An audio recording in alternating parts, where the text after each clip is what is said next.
Je suis Flavienne Sapali. Avec cette proposition autour de la recherche de carrière implicite, je propose aux personnes de vraiment venir questionner comment leur identité professionnelle peut venir de plus en plus la continuité de ce qu'ils sont au plus profond d'eux-mêmes, et notamment accompagner des personnes qui ne se sentent pas bien avec ce décalage entre les deux. Donc pour ça, j'utilise une pratique qui est la recherche de carrière implicite, qui vient de Steve Miller en association avec Will Schutz, que par ailleurs je transmets avec l'activité Éléments humains. Et l'idée, c'est de faire un accompagnement qui ne soit pas uniquement autour du traditionnel bilan de compétences.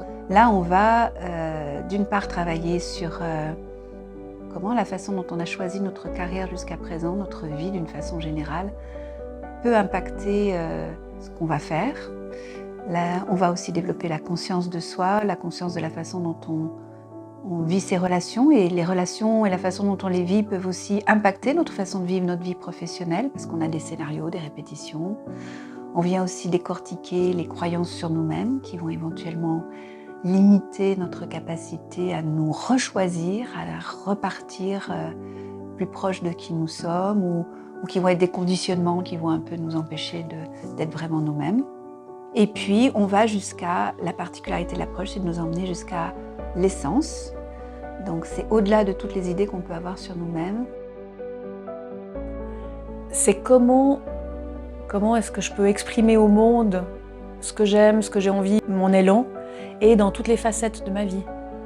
Donc, voilà. C'est pas être coupé, c'est être se rassembler. C'est vraiment une reconnexion à soi, à ce que l'on est au plus profond. Et après, il y a une remontée des profondeurs un petit peu pour le concrétiser. Le concrétiser par des actions, des orientations, des premiers petits pas, etc. Donc au balaye, j'en fais faire un chemin depuis des questions plus de développement personnel, de compréhension et de conscience de soi, jusqu'à l'établissement d'un plan d'action concret, d'un projet professionnel, d'une identité professionnelle. Alors concrètement, je m'appuie sur une méthode qui est éprouvée, qui est au niveau international reconnue. Donc il y a un livret pédagogique avec une méthode qui est déployée et qui comprend des aspects de réflexion individuelle, d'imaginaire avec de la créativité. Beaucoup de corps, où on va aussi écouter la sagesse du corps.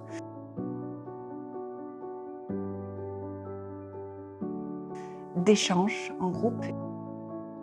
Il y a des moments j'ai envie de dire de méditation, c'est plutôt des retours à soi, comme des sortes de visualisations, pour voir ce qui vient.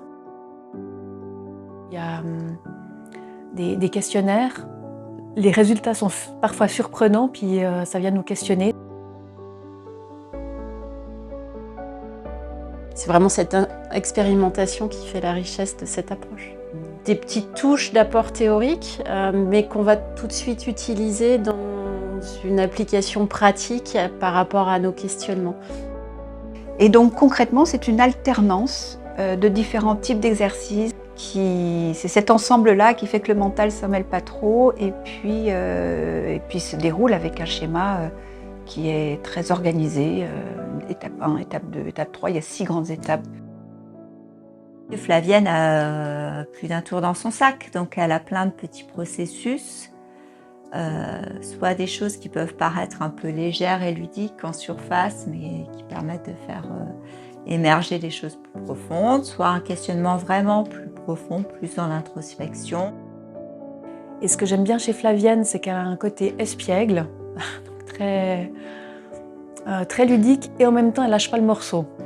J'ai envie de dire, elle sait où elle nous emmène, et des fois elle se laisse emmener par ce qui vient aussi, et c'est ça qui fait la magie de la chose. C'est à la fois de l'écoute, et en même temps, quand elle sent que c'est possible, elle va aller pousser, elle va aller chercher plus loin. Donc c'est vraiment quelqu'un qui permet d'aller exprimer pleinement son potentiel. Et moi, je tiens beaucoup à faire ce module-là en groupe, parce que il y a tout ce que les gens peuvent s'apporter les uns les autres dans les échanges, dans voir le chemin de l'un, les croyances de l'autre, etc. Je pense qu'il y a une vraie richesse à le vivre en groupe. Je vois que ce qu'on partage à plusieurs, c'est que les autres sont aussi des facettes. Quand ils expriment qui ils sont, leurs envies, leurs désirs, ça vient faire résonance chez moi. Les projets qu'on a pu se partager aussi peuvent s'enrichir mutuellement de ce que les autres peuvent apporter. Ça reste dans mon activité aujourd'hui, probablement le séminaire ou l'accompagnement le plus sensible, celui où je mets le plus de moi, parce que, c'est un sujet dont les gens souffrent beaucoup. Quand il y a un décalage entre ce que les gens perçoivent d'eux-mêmes et leur vie professionnelle, ils souffrent. Et en même temps, voilà, c'est plus grand que ça, c'est-à-dire que pour moi, ça mêle des notions de connexion à notre être essentiel, donc à quelque chose de spirituel, et parfois les gens n'y sont pas ouverts, donc c'est un séminaire qui est engageant pour eux, pour moi, où je sais combien voilà, leur quête, parce que la mienne a été très forte, est importante. Je crois que je repars avec moi dans toutes mes couleurs, dans tous mes goûts, dans toutes mes facettes. En fait, je crois que je me suis rencontrée. Je repars avec beaucoup de richesse. Riche de moi et riche des autres. Je repars avec cette chance de me dire que le rêve que je porte en moi depuis des années, il est possible et que je vais le réaliser. Dans le monde qui est le nôtre aujourd'hui, où les choses sont quand même très bousculées, je crois que si chacun peut vraiment s'ajuster le plus près possible de qui il est, être le plus proche et authentique, et donner ce qu'il a donné au monde, comme nous sommes tous interconnectés, je crois que ça apporterait beaucoup de paix et de tranquillité. Donc on peut rester dans son entreprise et être plus vrai, plus proche de soi, et du coup être meilleur contributeur, moins souffrir. Voilà, il y a toutes ces raisons-là. Et puis c'est le chemin spirituel de l'homme, de devenir qui il a à être. Pour moi, c'est vraiment la foi que j'ai. On a à devenir ce qu'on est, à vivre ce qu'on est.